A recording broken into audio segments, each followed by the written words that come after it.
Kannabis on laillistettava. Nyt kun kannabis vielä on laiton, se on diilerien takana, joka tekee siitä helposti hankittavan tuotteen. Kannabis on nykyhetkellä diilerien takana liian helposti hankittava tuote. Laittomana kannabis diilerien takana on helppo hankinta lapsille. Jotkut dealerit myyvät lapsille.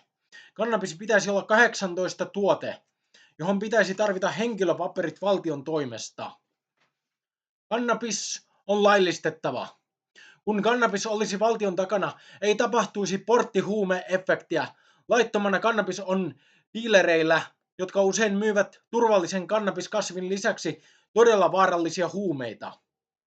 Kun kannabis on laiton, turvallisen ilman mitään järkevää syytä laittomaksi asetettu todella turvallisen kasvin laittomuus johtaa usean vaarallisen huumerikokseen. Taas jos kannabis olisi laillista, valtiomme on varmasti sen verran viisas, että myisi vain kannabista, niin porttihuumeongelma varmasti kukistettaisiin. Suomen huumekuolemat ja Suomen huumerikollisuus vähentyisivät valtavasti. Kannabis on laillistettava. Sen lisäksi kannabiksesta Suomen valtio voisi helposti kääriä miljoonia euroja, kun valtio myy sitä. Sillä kyllä kansalaiset ostaisivat, sillä myöskin kannabiksesta ei syntyisi valtiolle kuluja niin kuin alkoholista.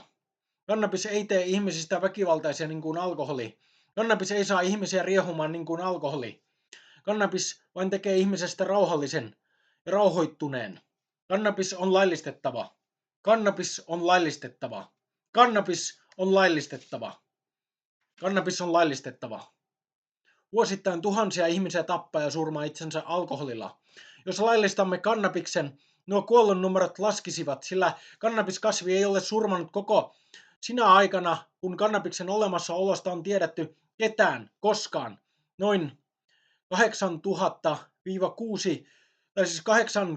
000 60 000 vuotta. Jos kannabis laillistettaisiin, meidänkin yhteiskunnassamme olisi paljon vähemmän kuolemaa. Kannabis on laillistettava.